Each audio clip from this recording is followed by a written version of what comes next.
Hi అండి, అందరికీ నమస్కారం. Welcome back to my YouTube channel. So మనకి ICMR NIN Indian Council of Medical Research National Institute of Nutrition Hyderabad నుండి వెంటనే 2 recruitment notifications అయితే వచ్చాయి.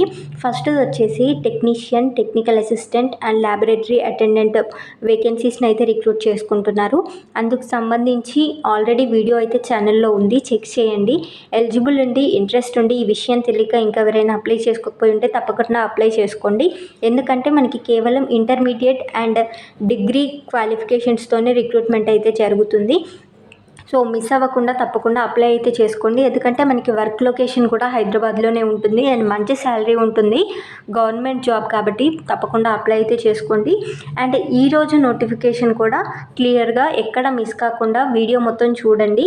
ఇంట్రెస్ట్ ఉన్న వాళ్ళు తప్పకుండా అప్లై అయితే చేసుకోండి. సో మనకి ఈ రిక్రూట్మెంట్కి సంబంధించి ఇంపార్టెంట్ డేట్స్ కనుక చూసినట్లయితే ఆన్లైన్ అప్లికేషన్స్ అనేవి ఆల్రెడీ June 4th స్టార్ట్ అయితే అయిపోయాయి.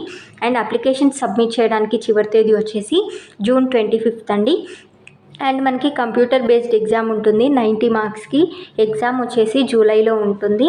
అండ్ ఈ ఎగ్జామ్కి సంబంధించిన అడ్మిట్ కార్డ్స్ అనేవి జూలైలోనే మనకి ఐసీఎంఆర్ ఎన్ఐఎన్ అఫీషియల్ వెబ్సైట్ నుండి డౌన్లోడ్ అయితే చేసుకోవాల్సి ఉంటుంది.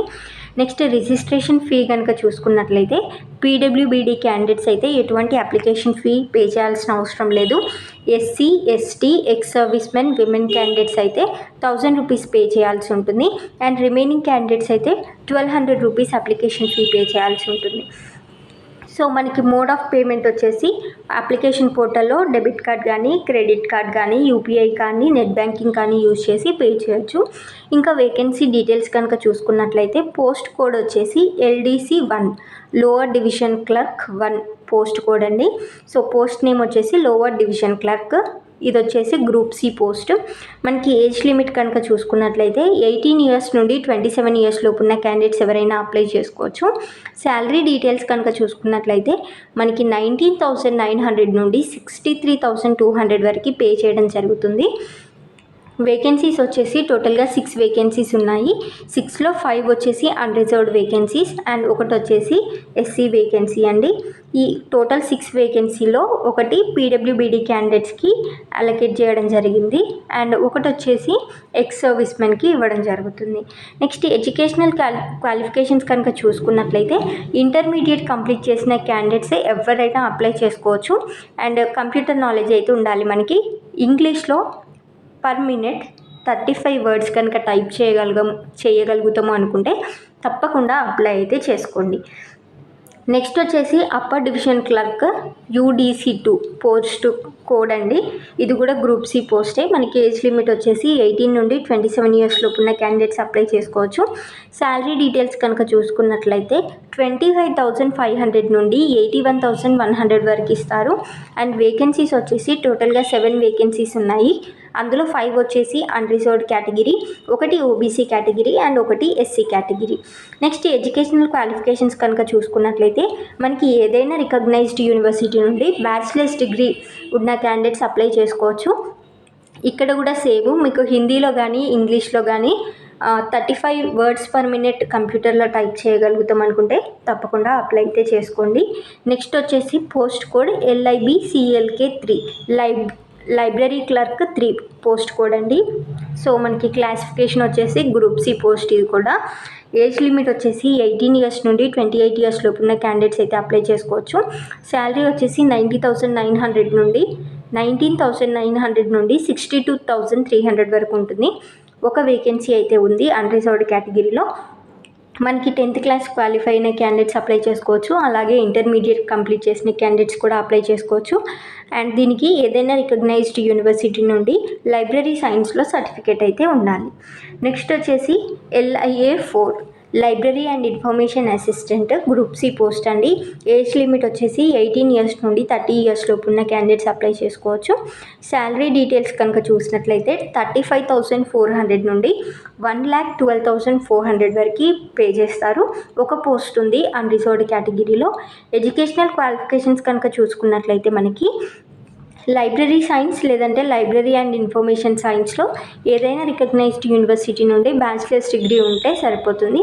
అండ్ దాంతోపాటు లైబ్రరీ ఏదైనా సెంట్రల్ గవర్నమెంట్ కానీ, అటానమస్ కానీ, పిఎస్యు కానీ, యూనివర్సిటీ కానీ, రీసెర్చ్ ఎడ్యుకేషనల్ ఇన్స్టిట్యూషన్లో 2 years వర్క్ ఎక్స్పీరియన్స్ ఉన్న వాళ్ళు కూడా అప్లై అయితే చేసుకోవచ్చు.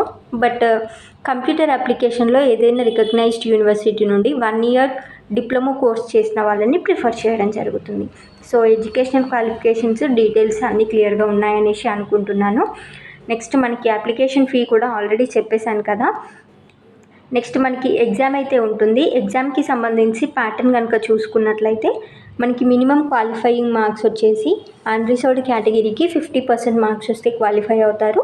OBC candidates 45% marks, SC, ST and other క్యాండిడేట్స్కి 40% క్వాలిఫైయింగ్ మార్క్స్ అండి.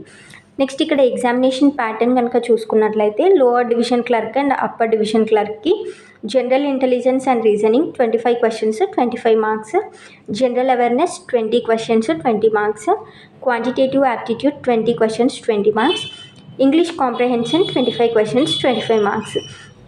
టోటల్గా మనకి 90 questions 90 marks, 90 minutes టైం అంటే 1.5 hour టైం డ్యూరేషన్ ఇవ్వడం జరుగుతుంది. ఎగ్జామ్ అనేది ఇంగ్లీష్లో కండక్ట్ చేస్తారు. నెక్స్ట్ వచ్చేసి కంప్యూటర్ స్కిల్ టెస్ట్ మనకి 10 minutes టైం ఇస్తారు. సో మనం కంప్యూటర్లో వాళ్ళు ఇచ్చిన ప్యాసేజ్ అయితే టైప్ చేయాల్సి ఉంటుంది. నెక్స్ట్ లైబ్రరీ క్లర్క్ వచ్చేసి general intelligence and reasoning 10 questions 10 marks, general awareness 10 questions 10 marks, quantitative aptitude 10 questions 10 marks, English 10 questions 10 marks, library information science 50 questions 50 marks. టోటల్గా 90 questions 90 marks 90 minutes time. Next library and information అసిస్టెంట్కి వచ్చేసి general intelligence and reasoning 10 questions 10 marks, general awareness 10 questions 10 marks, quantitative aptitude 10 questions 10 marks, English 10 questions 10 marks, library information science 50 questions 50 marks. టోటల్గా 90 questions ఉంటాయి 90 marksకి and 90 minutes time అయితే ఇవ్వడం జరుగుతుంది. Next ఏ documents కావాలి అనేది కూడా ఇక్కడైతే ఇవ్వడం జరిగింది. సో డాక్యుమెంట్ వెరిఫికేషన్ టైంలో మీరు ఎగ్జామ్ రాయడం కోసం అనేసి అడ్మిట్ కార్డు వస్తుంది కదా, అడ్మిట్ కార్డు ప్రింట్అవుట్ తీసుకెళ్ళాలి. మీతో పాటు 2 passport size ఫొటోస్ తీసుకెళ్ళాలి. అలాగే ఎస్ఎస్సి ఒరిజినల్ డాక్యుమెంట్స్ అండ్ మీ ఎడ్యుకేషనల్ క్వాలిఫికేషన్స్కి సంబంధించి అంటే మీరు ఏ పోస్ట్కి అయితే అప్లై చేసుకున్నారో ఆ పోస్ట్కి సంబంధించిన ఎడ్యుకేషనల్ క్వాలిఫికేషన్స్ అన్నీ ఒరిజినల్స్ అయితే సబ్మిట్ చేయాల్సి ఉంటుంది. అండ్ దానితో పాటు మీకు ఏదైనా ఎక్స్పీరియన్స్ ఉంటే ఎక్స్పీరియన్స్ సర్టిఫికేట్స్ కూడా ప్రొవైడ్ చేయాలి. అలాగే category or caste certificates, OBC అంటే ఇన్ కేస్ ఓబీసీ రిజర్వేషన్లో కనుక మీరు సెలెక్ట్ అయితే ఓబీసీ సర్టిఫికేట్ ప్రొవైడ్ చేయాలి. బట్ ఈ ఓబీసీ సర్టిఫికేట్ అనేది లాస్ట్ 1 year లోపు మాత్రమే యాక్సెప్ట్ అయితే చేస్తారు. అలాగే persons with benchmark disability ఉంటే డిజేబిలిటీ సర్టిఫికేట్ అయితే ప్రొవైడ్ చేయాల్సి ఉంటుంది. ఇన్ కేస్ మీరు ఏజ్ రిలాక్సేషన్ ఏదైనా కావాలి అనుకుంటే అందుకు సంబంధించిన సర్టిఫికేట్ కూడా ప్రొవైడ్ చేయాలి. అండ్ ఆల్రెడీ మీరు ఎంప్లాయీ అయి ఉంటే నో అబ్జెక్షన్ సర్టిఫికేట్ మీరు ప్రజెంట్ వర్క్ చేస్తున్న ఆర్గనైజేషన్ నుండి తీసుకొని రావాల్సి ఉంటుంది. ఇన్ కేస్ మీ నేమ్లో కానీ మీ సర్నేమ్లో కానీ ఏవైనా చేంజెస్ ఉంటే కూడా దానికి సపోర్టింగ్ డాక్యుమెంట్స్ మీరైతే సబ్మిట్ చేయాల్సి ఉంటుంది. సో దాంతోపాటు మీరు సెల్ఫ్ అసెస్టెడ్ డాక్యుమెంట్స్ అంటే జిరాక్స్ కూడా తీసుకొని దానిపైన సెల్ఫ్ అసెస్ట్ చేసి ఇవన్నీ ఒక్కొక్క సెట్ ఒరిజినల్స్తో పాటు జిరాక్స్ కూడా తీసుకెళ్లాల్సి అయితే ఉంటుంది.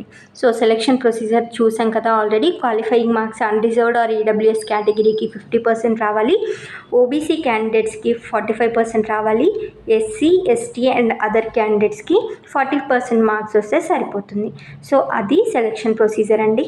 ఇది మనకి 10th, inter and degree eligibility పైన జాబ్స్ ఉన్నాయి కాబట్టి తప్పకుండా అప్లై చేసుకోండి.